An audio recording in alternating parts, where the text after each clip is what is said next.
여러분 안녕하십니까? 목회자 연구소의 김진양입니다. 오늘은 넘버즈 236호입니다. 오늘은 인공지능 문제를 좀 다루려고 그러는데요. 인공지능은 예전부터 관심들을 모았습니다만 최근에 챗 GPT가 나오면서 인공지능에 대한 관심이 새롭게 또 나오기 시작했습니다.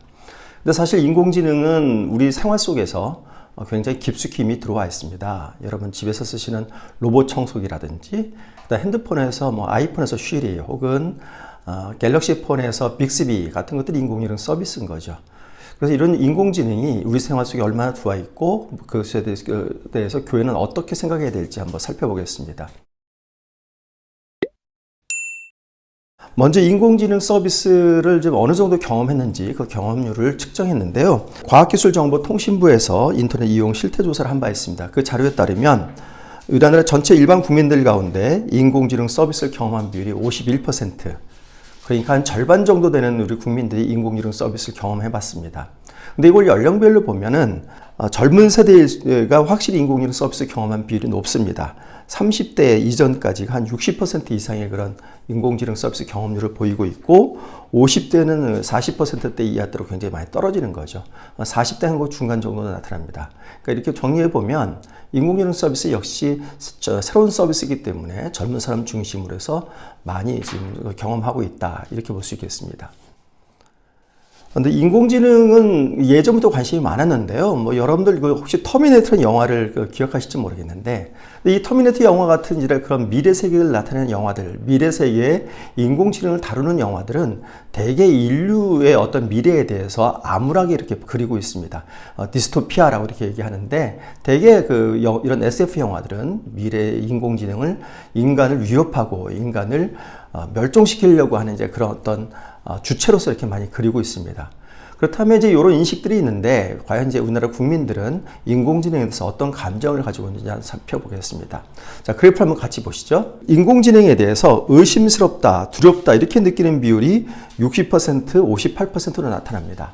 그런데 그거보다 더 높게 나타나는 것들은 호기심이다, 기대감이다 이렇게 응답한 비율이 81%, 77%인 거죠. 이렇게 보면 인공지능에 대해서 우리들이 갖고 있는 감정은 양가적 감정인 겁니다. 한편으로는 인공지능이 인간을 위협하지 않을까라고 하는 그런 두려움도 밑에 깔려 있지만, 또 한편으로 인공지능을 통해서 어떤 새로운 경험을 할 수 있고 우리의 생활이 더욱더 편리해질 수 있다, 이런 측면에서의 긍정적인 이런 감정들도 갖고 있습니다. 그렇다면 인공지능이 발달돼서 앞으로 펼쳐질 우리 인간의 미래에 있어서 어떤 점들을 좀 우려해야 될까? 인공지능이 가져올 수 있는 부작용은 뭘까라는 점을 한번 좀 살펴봤습니다. 가장 먼저 대비해야 되는 문제로 나타난 건 인간 노동력 대체입니다. 32%가 이렇게 응답을 했는데요. 인공지능이 발달되면서 모든 업무들이 자동화되는 거죠. 그래서 인공지능이 스스로 하게 됩니다. 그러면 자연스럽게 지금까지 사람이 하던 일들은 노동력이 필요가 없게 되는 거죠. 그래서 점점 사람들은 일자리부터 밀려나게 됩니다. 바로 이런 문제를 가장 많이 우려하고 있었습니다. 두 번째로 우려했던 문제는 해킹 문제입니다. 20%인데, 해킹을 통해서 해커들이 인공지능을 해킹함으로 말미암아 사회에 어떤 해로운 그들의 개인적인 이익을 도모하기 위해서 인공지능을 이용할 수 있다, 이런 우려들을 하고 있었습니다. 세 번째로는 인공지능의 물리적 위협 가능성이었습니다. 요거는 앞에서 말씀드린 대로 인공지능이 스스로 판단하고 해서 인간을 위협을 주는 건데요. 인공지능은 흔히 나눌 때 강한 인공지능, 그다음에 약한 인공지능으로 나눕니다. 강한 인공지능은 스스로 생각해서 스스로 판단하고 스스로 결정하는 능력까지 가진 그런 인공지능, 우리가 SF 영화에서 볼 수 있는 그런 인공지능을 얘기하고 있고요. 약한 인공지능은 그런 건 없이 인간의 어떤 프로그램에 의해서만 움직이는 그런 그 인공지능인데, 이런 인공지능이 물리적 위협 가능성이라고 하는 것은 강한 인공지능이 나타날 때만 가능할 수 있는 그런 우려를 보여집니다. 다음으로 9%가 응답한 것이 불평등 심화인데요. 이 불평등 심화는 노동자들이 인공지능으로 해서 일자리를 잃어버리게 되면서 소득이 끊기게 되고, 그러면서 점점점 가난해지게 되는 겁니다. 반면에 인공지능을 가지고 있는 사람은 생산성이 높아지면서 부가 점점 인공지능을 가진 소수에게 점점 몰리게 되는 거죠. 그러면서 사회 양극화가 더 심해지고 불평등이 더 심해지는 그런 문제들이 나타나는 것을 우려하고 있는 것이 현재 우리 국민들의 인식입니다. 인공지능에 대한 어떤 기대감이 있는데요. 이 인공지능에 대한 기대감을 전 세계적으로 한번 좀 살펴봤습니다. 인공지능을 활용한 제품이나 서비스가 향후 3년에서 5년 사이에 나의 일생을 크게 변화시킬 것이다. 이런 명제에 대해서 세계 각국의 조사를 한번 해봤습니다.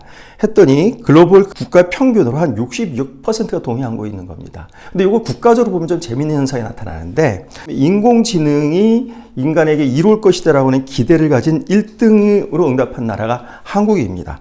82%가 이렇게 응답을 하고 있었습니다. 두 번째로는 81%가 응답한 터키였고요. 그 다음에 말레이시아가 78%로 6위로 나타났습니다. 그리고 일본 14위, 호주 22위, 영국 24위, 미국 25위, 프랑스 31위입니다.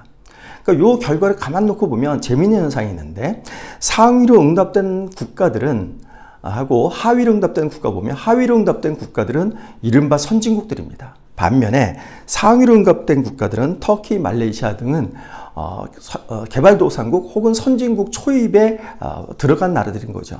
이렇게 봤을 때 과연 이런 현상들, 이미 기존의 서구 선진국들에 비해서 동아시아 쪽이나 비유럽 쪽에서 이런 인공지능에 대해서 강한 그런 긍정적 반응을 보이는 것은 뭘까 한번 생각해 볼 필요성이 있습니다. 뭐 여러 가지 이유가 있을 수 있지만 한국이나 터키, 말레이시아 이런 개발도상국 국가들이 인공지능에서 강한 관심을 보이는 것은 그동안 뒤떨어졌던 경제발전이라든지 사회발전을 인공지능을 통해서 비약적으로 사회발전을 이룰 수 있지 않을까 하는 기대감이 이들에게 깔려있기 때문에 인공지능에 대해서 큰 관심을 가지고 있지 않을까 하는 추론도 가능할 수 있을 것 같습니다. 인공지능이 여러 가지 일을 할 수 있는데요. 인공지능이 할 수 있는 여러 가지 일들은 어떤 일들이 있을까 한번 살펴봤습니다.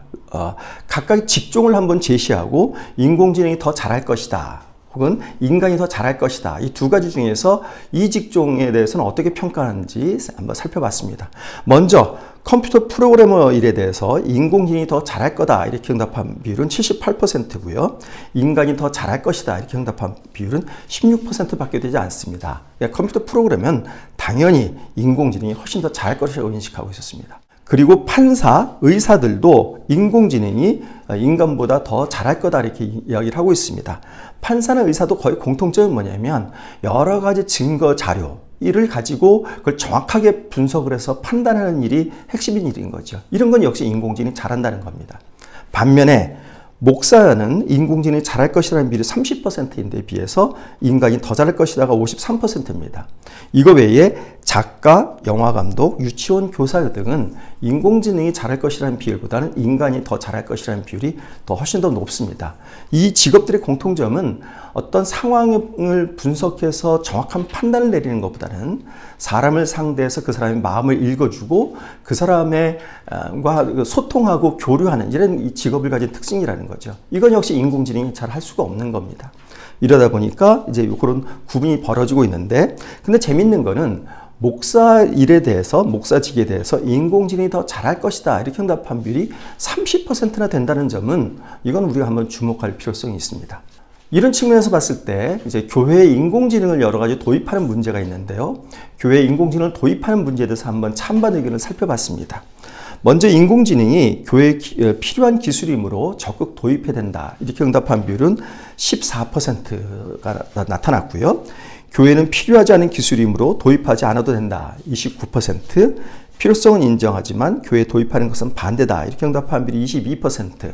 그래서 인공지능을 교회에 도입하는 문제에 대해서는 51%가 부정적으로 생각하고 있었고 잘 모르겠다 35%인 겁니다. 이렇게 보면 교회가 인공지능 기술 도입하는 것에 대해서는 부정적 비율이 긍정적 비율보다 한 3배 정도 높게 나타났습니다. 그렇다면 우리가 한번 생각해 볼 필요성이 있습니다. 과연 인공지능을 교회에서 도입하는 것에 대해서 그렇게까지 부정적으로 볼 수 있을까라는 점을 볼 수 있겠습니다.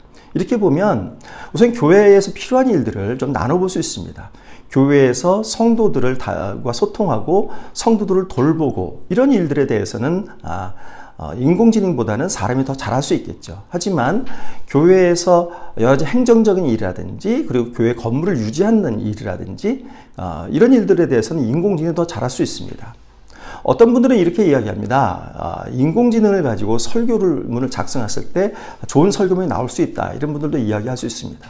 뭐 그 말도 일리는 있습니다. 그러니까 설교문을 순수한 설교문 형태로만 보면 인공지능이 다양한 설교들을 갖다 종합을 해서 좋은 설교를 만들어낼 수 있을 겁니다.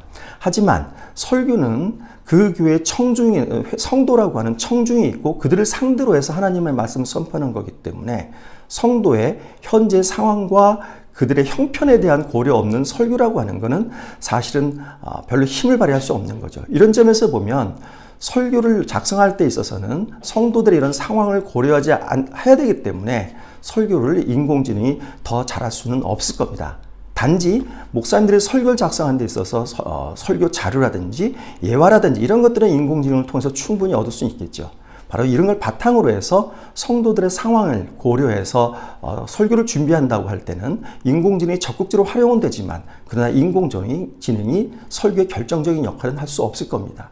이런 측면에서 보면 앞으로 교회에서는 필요한 부분에서는 인공지능을 적극적으로 도입해야 되지만 성도들을 돌보고 그들의 영혼을 살피는 부분의 문제에 있어서는 결코 인공지능이 할 수 없기 때문에 목회자는 더욱더 이런 부분에 전념해야 될 그런 필요성이 있다고 보겠습니다.